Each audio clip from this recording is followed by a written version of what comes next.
Absen ikut parade. Fabio Quartararo bersantai di Mandalika Marc Marquez atraksi. Sebelum kita lanjut, jangan lupa subscribe agar mendapat informasi yang terbaru.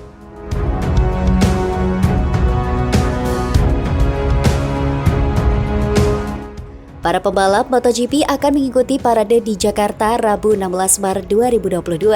Ada 20 pembalap yang ikut serta 16 pembalap MotoGP, 2 pembalap Moto2, 1 pembalap Moto3, dan 1 pembalap ATC. Kegiatan ini merupakan aktivitas yang dilakukan sebelum para pembalap mengikuti seri kedua MotoGP 2022 di Pertamina Grand Prix of Indonesia 18 hingga 20 Maret. Seperti disebutkan, tak semua pembalap MotoGP mengikuti parade itu. Beberapa sudah berada di Mandalika, Lombok, salah satunya juara dunia MotoGP 2021 Fabio Quartararo. Quartararo tiba bersama rombongan pembalap serta kru tim MotoGP, Moto2 dan Moto3 pada Senin 14 Maret 2022 malam waktu setempat. Pada Selasa, pembalap asal Prancis tersebut mengunggah foto sudah berada di Mandalika. Sambil menikmati suasana pantai, pembalap Monster Energi Yamaha tersebut mengatakan cinta Indonesia. Selamat sampai di Mandalika, cinta negeri ini, tulis Quartararo di akun Instagramnya yang dikutip pada Rabu 16 Maret 2022. Selain Quartararo, pembalap Aprilia Alex Espargaro juga sudah berada di Lombok, Nusa Tenggara Barat. Pembalap yang suka bersepeda itu mengunggah foto di depan paddock. Selamat pagi Indonesia, sangat senang bisa tiba di Lombok setelah menempuh perjalanan hampir 30 jam dari Andorra, tulis Alex. Rangkaian acara akhir pekan balapan atau Race Week di Mandalika akan dimulai dengan sesi konferensi pers pada Kamis 17 Maret 2022. Setelah itu, jadwal MotoGP Mandalika 2022 akan dilanjutkan dengan sesi latihan bebas atau free practice 1 dan 2, serta kualifikasi pada Jumat 18 Maret 2022 dan Sabtu 19 Maret 2022. Adapun race day alias hari balapan MotoGP Indonesia bakal dilangsungkan pada Minggu 20 Maret 2022.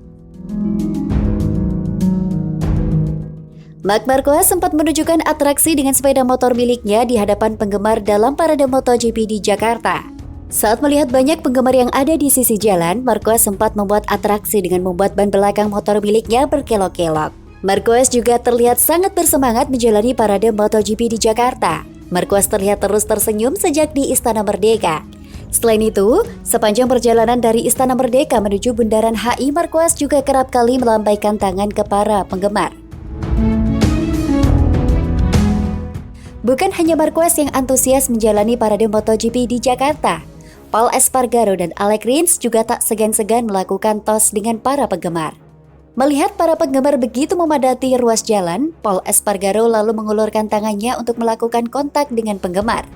Parade MotoGP di Jakarta merupakan rangkaian kegiatan jelang MotoGP Mandalika akhir pekan ini. Sebelum melakukan parade, pembalap MotoGP lebih dulu bertemu ke Istana Merdeka. Di Istana Merdeka, pembalap MotoGP sempat berbincang dengan Presiden Joko Widodo dan berfoto bersama. Selepas itu, Jokowi langsung melepas parade MotoGP di Jakarta dari halaman Istana Merdeka. Parade MotoGP di Jakarta berakhir di Bundaran HI.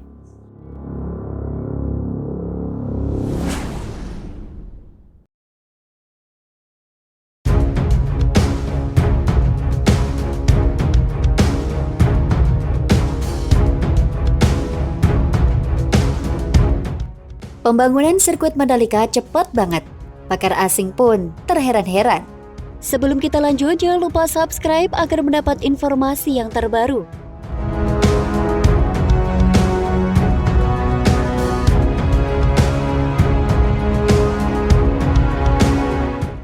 Sirkuit Pertamina Mandalika bakal menjadi saksi sejarah bakal digelarnya lagi ajang balap MotoGP Indonesia setelah 25 tahun absen. Sirkuit yang berada di Lombok Tengah, Nusa Tenggara Barat itu dibangun dalam waktu relatif singkat. Bahkan, pembangunan fasilitas pendukung seperti tribun umum dan tribun VIP dilakukan dalam waktu sangat cepat sehingga membuat para pakar asing terheran-heran. Wajah heran itu ditunjukkan oleh Managing Director R3 Ltd, Campbell Weddle, dan Direktur Faraday Center of Subject Attribute Environment Research atau SABER, Universitas Oxford, David Woodward. kala sedang meninjau sirkuit Pertamina Mandalika bersama Direktur Utama PT PP Novel Arsyad.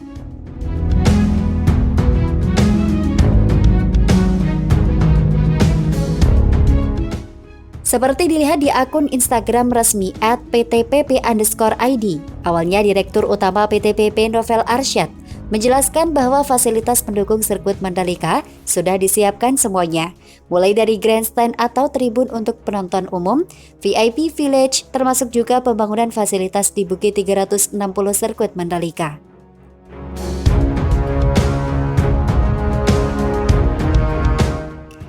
Menjawab pertanyaan Novel Arsyad, Campbell pun merasa terkesan dengan cepatnya pembangunan fasilitas pendukung di sirkuit Mandalika yang awalnya menurut dia sangat mustahil diselesaikan dalam tenggat waktu singkat. Saya katakan, saya tidak berpikir bahwa bangunan-bangunan itu akan selesai, tapi 2 hari yang lalu kemudian, itu rasanya seperti wow. Itu sangat mengesankan, sangat mengesankan. Semua itu seperti berubah dalam waktu semalam, ucap Campbell.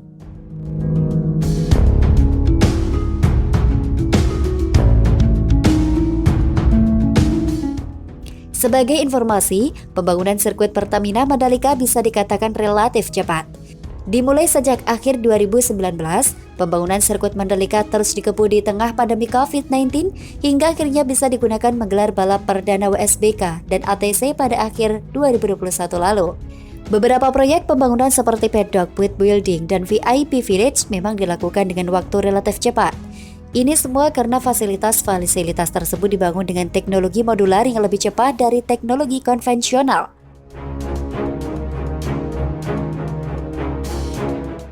Sementara itu, untuk pembangunan lintasan utama yang digunakan untuk balap tetap dilakukan dengan hati-hati dan sesuai standar operasional prosedur, serta mendapatkan persetujuan dari FIM dan Dornasport. Khusus untuk trek utama ini telah dilakukan pengaspalan ulang mulai dari tikungan 17 hingga tikungan 5. Proses pengaspalan ulang ini pun berhasil dikerjakan sesuai target sehingga bisa untuk menggelar MotoGP pada 18 hingga 20 Maret 2022.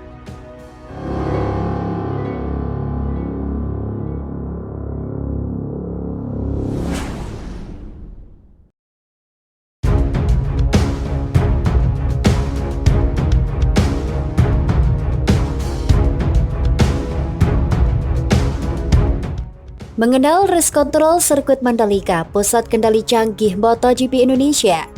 Sebelum kita lanjut, jangan lupa subscribe agar mendapat informasi yang terbaru.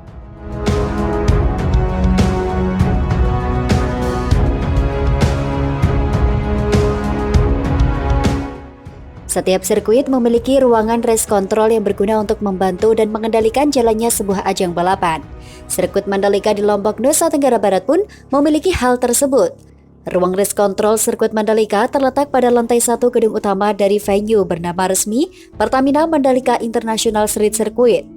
Para pimpinan balapan, COC beserta staf mereka akan bertugas mengawasi balapan MotoGP Mandalika atau MotoGP Indonesia 2022 ini. Ruangan tersebut didominasi oleh tembok layar televisi raksasa yang berisi gambar dari kamera-kamera di sepanjang lintasan 4,31 km tersebut. Saking detailnya penempatan kamera di lintasan, mereka berada di race control bisa mengikuti seorang pembalap dari momen ia keluar garasi pit, menempuh sepanjang jalan lintasan, hingga kembali ke garasi. Kita bisa memantau kendaraan tidak putus dari pit out sampai ke pit in dan kembali ke garasi. Kita bisa melihat dan mengontrol semua kejadian di lintasan, ujar Direktur Utama MGPA Briandi Satria dalam keterangan tertulis Senin 14 Maret 2022. Jumlah kamera yang dipasang di trek pun sangat fleksibel tergantung kebutuhan event yang tengah bergulir, apakah itu WSBK atau MotoGP atau ajang lainnya. Saat ini, ada 30-40 kamera yang bisa disesuaikan dengan kebutuhan, bisa ditambah atau dikurang, jelas Briandi.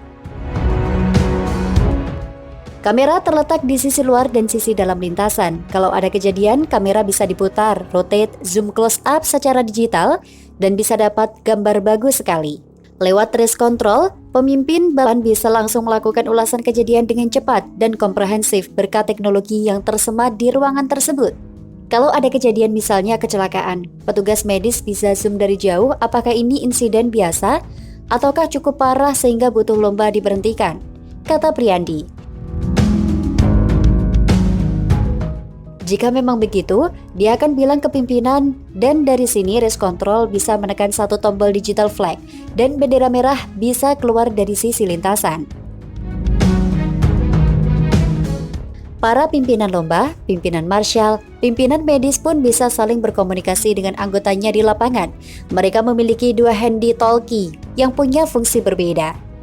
Satu untuk para petugas lapangan, satu lagi di medical center untuk memanggil ambulans, helikopter, dan lain-lain. Jelas Priyandi Satria. Di sini semua kegiatan dilakukan dan menentukan apakah balapan berlangsung atau dihentikan.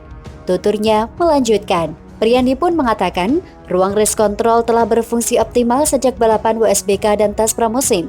Namun pihak Dorna memang meminta sedikit tambahan untuk ajang Pertamina Grand Prix of Indonesia 18 hingga 20 Maret 2022. Race control sejak WSBK dan Precision sudah berjalan lancar. Khusus untuk MotoGP, mereka meminta menambah beberapa kamera dan beberapa sensor yang terhubung dengan transponder dan masing-masing motor.